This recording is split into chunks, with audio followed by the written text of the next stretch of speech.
BNR gold and diamonds తరుగు తక్కువ బంగారం ఎక్కువ ఇప్పుడు మన వైజాగ్లో. జనరల్గా అండి మీరు ఒక డిస్ట్రిబ్యూటర్గా మీ కెరియర్ స్టార్ట్ చేశారు. సో మీకు డిస్ట్రిబ్యూటర్గా అందులో ఉన్న సాధక బాధకాలు, కష్టాలు, సమస్యలు, ఛాలెంజెస్ అన్నీ తెలుసు. సో ఆ టైంలో మీరు కూడా థియేటర్స్ కోసం స్ట్రగుల్ అయ్యారు. ఆ టైంలో మీరు కూడా మీరు కొన్న సినిమాలకి థియేటర్ దొరక్క మీరు కింద మీద పడ్డారు. ఆ రోజులు గుర్తున్నాయంటే how was that struggle?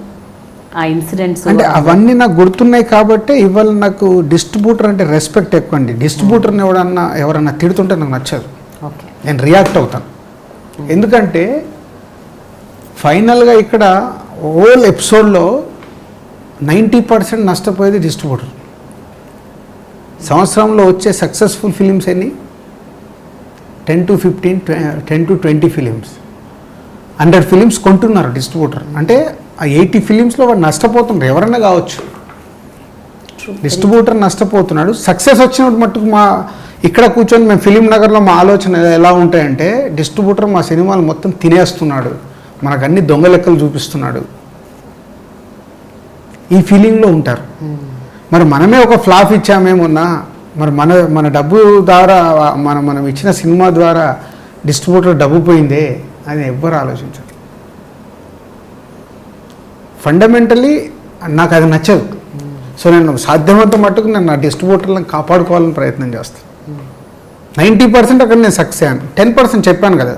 So persons ఇప్పుడు నేను వీళ్ళదే కరెక్ట్, అక్కడికి వెళ్తే అక్కడ కూడా డిస్ట్రిబ్యూటర్లు తప్పులు ఉంటాయి, వాళ్ళ చిన్న చిన్న కక్కుర్తులు ఉంటాయి. వాళ్ళది ఏంటంటే ఆ సైకిల్లో వాళ్ళకి అది కరెక్ట్ అనిపిస్తుంది. ప్రొడ్యూసర్లకు డబ్బులు ఇస్తే మనకి ఏమైనా హెల్ప్ చేస్తారా? అక్కడ ఉండే బ్యాచ్ ఉన్నారు, అక్కడ ఆలోచించే వాళ్ళు ఉన్నారు. అలా చేయడం వల్ల టోటల్గా సిస్టమ్ రాంగ్ అయిపోయింది.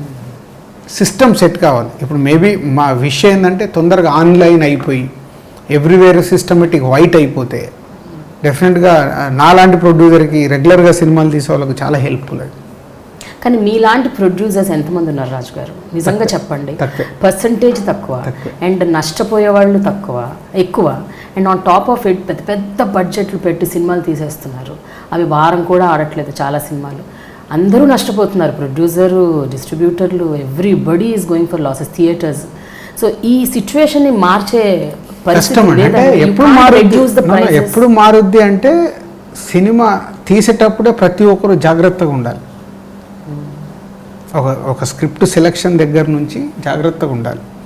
అండ్ ఇక్కడ ఏమవుద్దంటే ఒక సక్సెస్ రాగానే మీరు హిస్టరీ మొత్తం చూడండి, ఒక సక్సెస్ఫుల్ సినిమా ద్వారా నెక్స్ట్ బెనిఫిట్ వచ్చేది హీరో మార్కెట్ పెరుగుద్ది, డైరెక్టర్ మార్కెట్ పెరుగుద్ది, ఆర్టిస్టుల మార్కెట్ పెరుగుద్ది, టెక్నీషియన్స్ది పెరుగుద్ది, వీళ్ళందరిది పెరుగుద్ది ఒక సక్సెస్ఫుల్ ఫిలిం ద్వారా. ఎందుకంటే వాళ్ళు లైమ్ లైట్లకు వెళ్తూ ఉంటారు.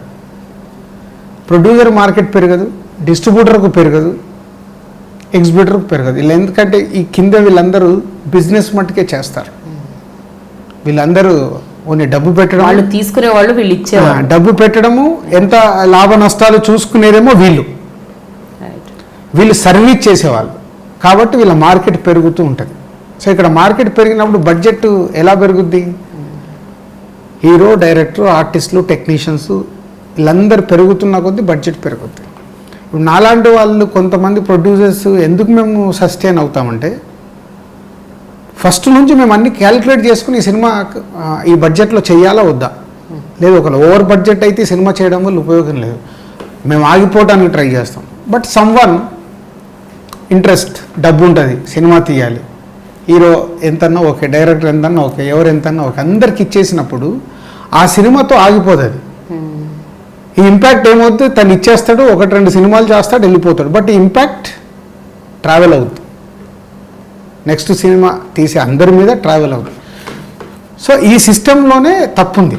దాన్ని ఇప్పుడు ఎవరు మార్చుతారంటే ఎవరు మార్చలేదు. కానీ మీరండి, ఇప్పుడు మీరు, అల్లు అరవింద్ గారు, సురేష్ బాబు గారు, ఇలాంటి అంటే డిసైసివ్ మేకింగ్లో ఉన్న ప్రొడ్యూసర్స్ కొంతమంది, అంటే కొంచెం వాళ్ళ పెద్దరికం ఉంది, వాళ్ళకంటూ ఒక రెస్పెక్ట్ ఉంది ఇండస్ట్రీలో. మీరు కనీసం కూర్చొని మాట్లాడి దీన్ని ఏమి చేయలేరా? అంటే హీరోస్ రెమ్యూనరేషన్స్ తగ్గించడం, టెక్నీషియన్స్ రెమ్యూనరేషన్స్ తగ్గించడం, అంటే can't you come out with such kind of అంటే జరగదండి. అది ఎందుకు జరగదంటే, ఇప్పుడు ఒక సినిమాకి ఒక హీరో కావాలి. ఒక హీరో ఉంటేనే తన చుట్టూ సినిమా అనేది రెడీ అవుతుంది. ఎవరు రెడీ చేస్తారు? ఒక డైరెక్టర్ రెడీ చేస్తారు. సో డైరెక్టర్, హీరో పెద్ద సినిమాలకి ఈజ్ వెరీ ఇంపార్టెంట్. దాని తర్వాత వచ్చే టెక్నీషియన్స్ కానీ ఆర్టిస్టులు కానీ పెద్ద సినిమా అనే వరకు ఆ సెటప్ కావాలి. ఆ సెటప్ కావాలన్నప్పుడు ఇస్ హీరో మార్కెట్ ఇది.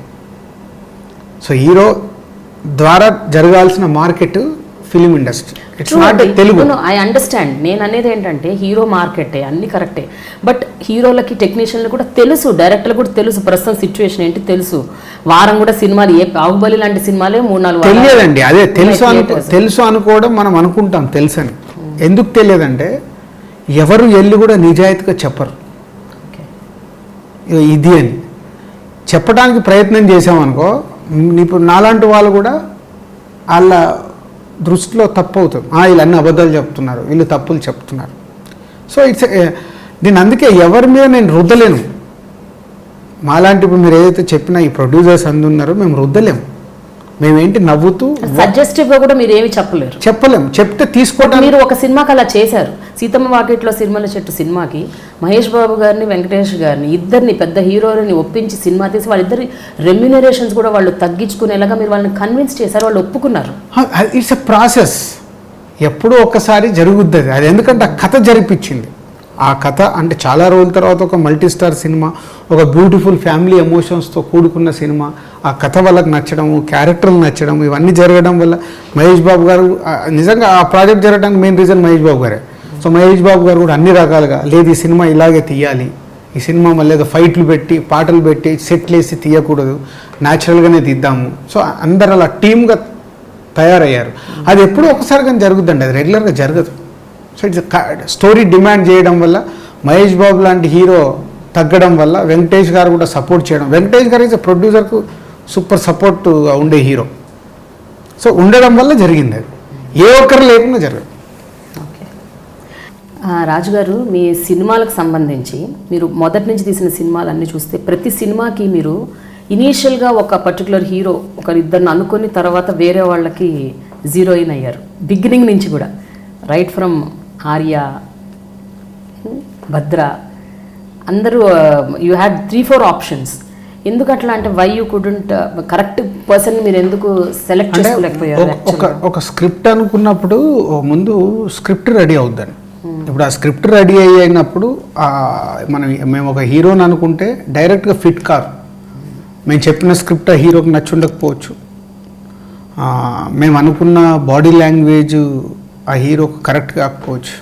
సో అలా ఒక స్క్రిప్ట్ ముందు రెడీ అయ్యాక హీరోని సెలెక్ట్ చేసుకోవాలి. సో అప్పుడు ఆప్షన్ ఈ హీరోకిన కాలేదనుకో ఈ హీరోకి వెళ్ళొచ్చు, హీరోకిన కాలేదనుకో హీరోకి వెళ్ళొచ్చు అనేది ఉంటుంది. పోతే ఇప్పుడు స్టార్స్తో సినిమా తీయాలన్నప్పుడు అలా చేయలేం. ఇప్పుడు దువ్వాడి జగన్నాథం ఉంది, ఇది పక్కా బన్నీ కోసం అనుకుంది, బన్నీకే రెడీ అయింది.